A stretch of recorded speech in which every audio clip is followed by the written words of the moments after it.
आकाश सक्सेना, श्री आकाश सक्सेना। अध्यक्ष जी, मुझे आपने जो आज सदन में बोलने का मौका दिया है, मैं इसके लिए आपका बहुत बहुत आभारी हूं। मैं सदन में अनुभव में सबसे छोटा हूं, सभी को मेरा सादर प्रणाम। मैं इस सदन में महामहिम राज्यपाल महोदय के अभिभाषणों के समर्थन के लिए खड़ा हुआ हूं। मुझे उम्मीद है कि सभी सदस्य मेरी बात को ध्यानपूर्वक सुनेंगे और अगर मुझसे कोई भूल चूक हुई तो उसे नजरअंदाज करेंगे। पहली बार बोल रहे हैं श्री आकाश जी, अभी पिछले दिनों रामपुर से चुनकर आए हैं, पहली इनकी स्पीच है। क्या महोदय, मैं उस रामपुर से चुनकर आया हूं श्री इंद्रजीत सरोज, जो राजा राम सिंह कठेरिया की धरती है। मैं उस रामपुर से आता हूं जिसका एक अपना अलग इतिहास है, अपना एक गौरव है। ये वही रामपुर है जहां राजघाट के बाद गांधी जी की अस्थियां हैं, और ये वही रामपुर है जहां राजघाट के बाद अस्थियां होने के बाद जहां गांधी जी की टोपी भी बनाई गई। मान्यवर, ये वही रामपुर है जहां की गलियों में गालिब सुकून पाते थे और कहते थे ये रामपुर है दारे सुरूर। दारे सुरूर कहा जाता है मदहोश करने वाली जगह। लेकिन गालिब को क्या पता रहा होगा कि ये मदहोश करने वाली जो जगह है तो किसी दिन बदनामी का सबब बन जाएगी। ये वही रामपुर है जिसने अख्तरी बाई फैजाबादी को बेगम अख्तर बनाया। ये वही रामपुर है जहां के हाथ की बनी वायलिन और ऊद पूरी दुनिया में मशहूर है। एक तरफ जहां रामपुर फैजबान घराना जो पूरी दुनिया में मशहूर है, तो यहाँ की पतंग आसमान को इंद्रधनुष बनाती है। ये वही रामपुर है जहां 1857 में स्वतंत्रता संग्राम के दौरान लखनऊ और दिल्ली छोड़कर आए फनकारों को पनाह मिली थी। ये वही रामपुर है जहां दुनिया की 10 लाइब्रेरी में शुमार रामपुर की रजा लाइब्रेरी है। और इस रजा लाइब्रेरी की खासियत, यहाँ पर हजरत अली के हाथ से लिखी हुई कुरान पाक है, तो यहाँ पर राजा सुमेर चंद की फारसी में लिखी हुई रामायण है।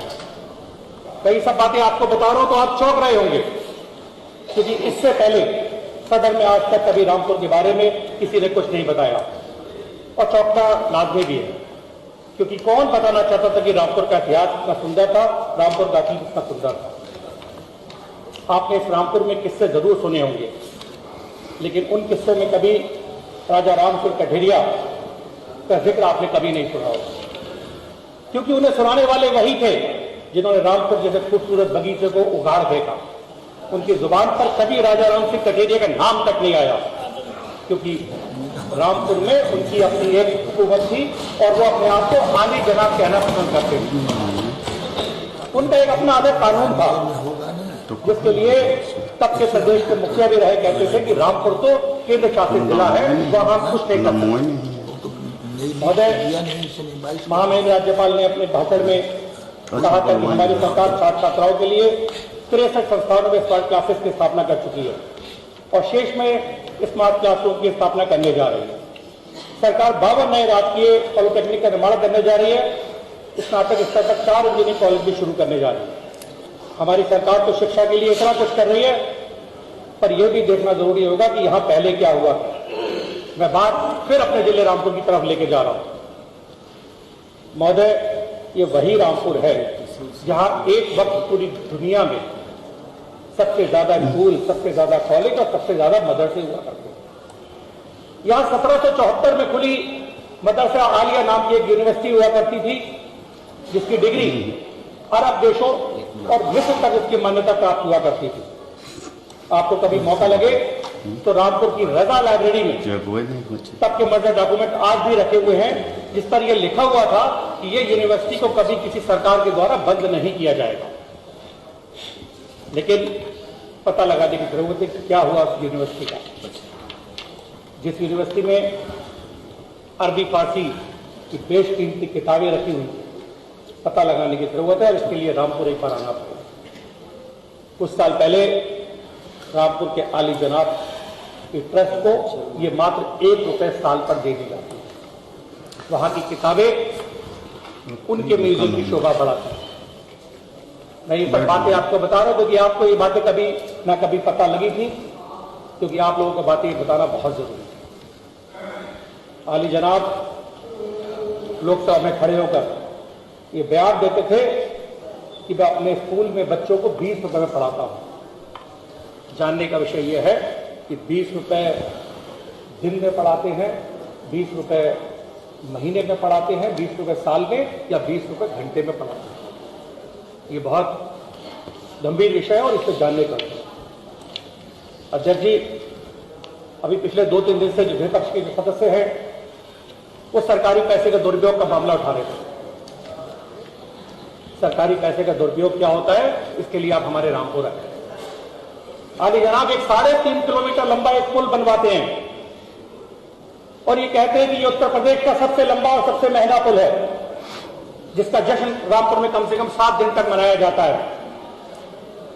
लेकिन आली जनाब ये नहीं बनाते, ये नहीं बताते कि ये दुनिया का एक ऐसा पुल है जिसके नीचे से ना तो कोई रेलवे लाइन जाती है, ना कोई नदी जाती है और ना कोई नहर जाती है। ये पुल आली जनाब की सवारी को उनके घर से और उनकी ट्रस्ट तक छोड़ने के लिए बनाया गया। बताना ये चाहता हूं। हमारे माननीय सदस्य विधायक निधि का मामला उठा रहे थे। मैं इनको थोड़े टाइम पीछे ले जाना चाहता हूं।